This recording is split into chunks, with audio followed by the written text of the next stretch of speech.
Assalamualaikum teman-teman, perkenalkan nama saya Nova Fitriana, NIM 031 dari kelas 2022A, jurusan Teknologi Pendidikan. Kali ini kita akan mempelajari mengidentifikasi perspektif teknologi pendidikan secara umum.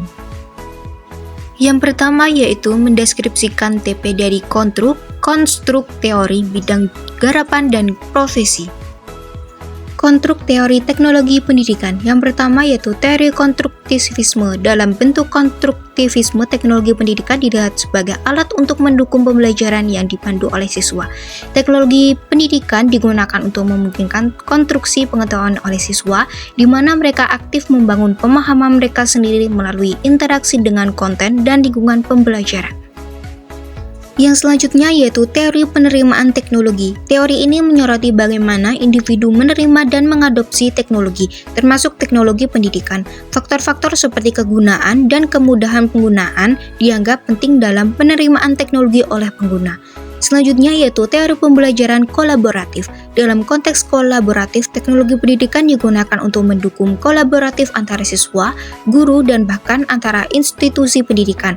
Platform online, forum diskusi, dan alat kolaborasi lainnya memfasilitasi kerjasama dalam pembelajaran. Bidang garap teknologi pendidikan. Yang pertama yaitu pembelajaran berbasis teknologi. Ini adalah salah satu bidang utama di teknologi pendidikan yang menekankan penggunaan teknologi untuk meningkatkan efektivitas pembelajaran. Ini meliputi pengembangan aplikasi pembelajaran, platform e-learning, sistem manajemen pembelajaran, dan sebagainya. Yang kedua yaitu desain instruksional. Bidang ini berkaitan dengan cara merancang pengalaman pembelajaran yang efektif dengan penggunaan prinsip-prinsip psikologi, pendidikan, dan teknologi. Desainer instruksional mengintegrasikan teknologi pendidikan ke dalam perancangan kurikulum, materi ajar, dan strategi pembelajaran. Yang ketiga yaitu analisis data pendidikan. Penggunaan teknologi untuk menganalisis data pembelajaran siswa. Ini mencakup analisis terhadap perilaku belajar, pola-pola keterlibatan siswa, dan hasil evaluasi untuk memahami dan meningkatkan proses pembelajaran. Yang keempat yaitu pengembangan kurikulum berbasis teknologi. Menekankan penggunaan teknologi pendidikan dalam pengembangan kurikulum yang sesuai dengan tuntutan zaman. Kurikulum ini seringkali mencakup elemen-elemen seperti belajar berbasis proyek, pemecahan masalah, dan pengembangan keterampilan teknologi. Yang selanjutnya yaitu profesi dalam teknologi pendidikan. Yang pertama yaitu instruktur e-learning. Mereka yang merancang dan mengajar kursus online menggunakan teknologi pendidikan. Mereka memastikan konten yang relevan, interaktif, dan responsif terhadap kebutuhan siswa. Selanjutnya yaitu desainer instruksional. Profesi ini melibatkan merancang dan mengembangkan materi pembelajaran dengan mengintegrasikan teknologi pendidikan. Mereka memperhatikan desain konten, interaktivitas, dan efektivitas instruksi. Yang selanjutnya yaitu pengembangan aplikasi pendidikan. Profesi ini fokus pada pengembangan aplikasi dan perangkat lunak edukasi untuk berbagai kebutuhan pembelajaran.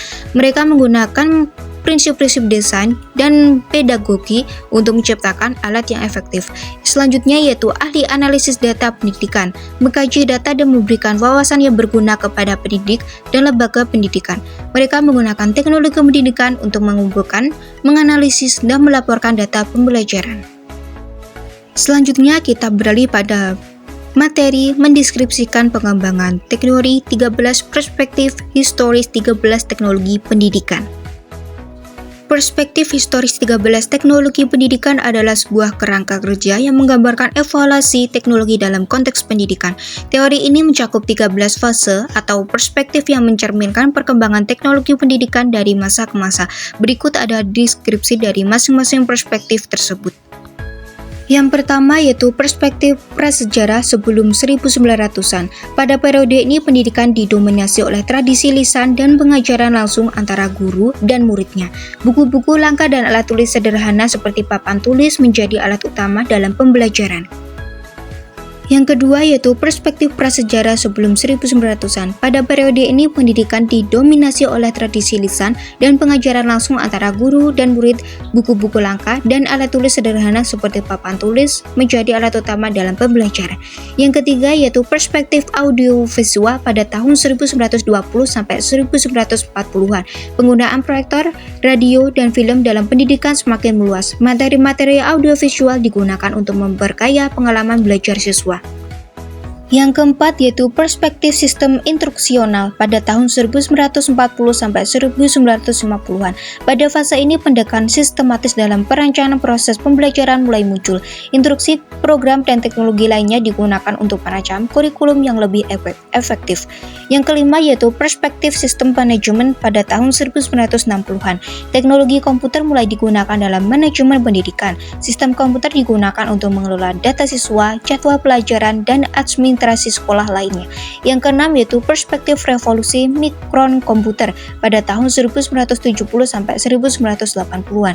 Munculnya komputer pribadi membawa revolusi dalam teknologi pendidikan.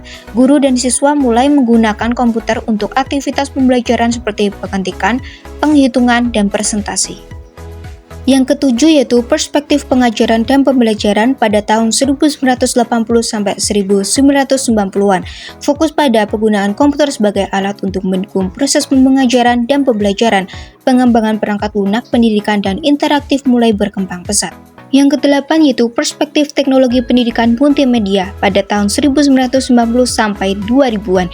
Integrasi audio, video, grafik, dan teks dalam program komputer pendidikan semakin berkembang. Multimedia digunakan untuk menyajikan informasi secara lebih menarik dan interaktif. Yang kesembilan yaitu perspektif pengembangan internet pada tahun 2000 sampai 2010-an. Internet memainkan peran kunci dalam fase ini. Penggunaan web untuk mendukung pembelajaran jarak jauh, penelusuran informasi, dan kolaboratif antara siswa dan guru semakin umum. Yang ke-10 yaitu perspektif penggunaan sosial media pada tahun 2010-an. Munculnya media sosial membawa dampak besar pada pendidikan. Penggunaannya dalam konteks pendidikan membuka peluang baru dan hal diskusi berbagai pengetahuan dan kolaborasi antar siswa. Yang ke-11 yaitu perspektif pembelajaran berbasis game pada tahun 2010-an. Penggunaan game dan simulasi untuk meningkatkan motivasi dan keterlibatan siswa dalam proses belajar, konsep pembelajaran berbasis game menjadi populer. Yang ke-12 yaitu perspektif pembelajaran berbasis mobile pada tahun 2010-an. Perkembangan perangkat mobile seperti smartphone dan tablet membuka peluang baru dalam pendidikan. Aplikasi pembelajaran yang dapat diakses dari perangkat mobile semakin banyak digunakan. Yang ke-13 yaitu perspektif pembelajaran berbasis data pada tahun 2010-an sampai sekarang. Penggunaan analisis data dalam kecerdasan buatan untuk personalitas pembelajaran. Pendekatan ini memungkinkan guru untuk memberikan pengalaman belajar yang lebih sesuai dengan kebutuhan individu siswa. Dari hal tersebut yaitu setiap perspektif dalam teori ini mencerminkan perubahan besar dalam teknologi pendidikan serta bagaimana teknologi tersebut dapat digunakan dalam konteks pembelajaran. Dari penggunaan sederhana seperti film dan radio hingga integrasi kecerdasan buatan dalam pembelajaran, evolusi ini menggambarkan upaya pendidikan untuk memanfaatkan teknologi guna meningkatkan kualitas pembelajaran dan mempersiapkan siswa untuk dunia yang semakin digital. Sekian video pembelajaran tersebut, semoga bermanfaat. Terima kasih.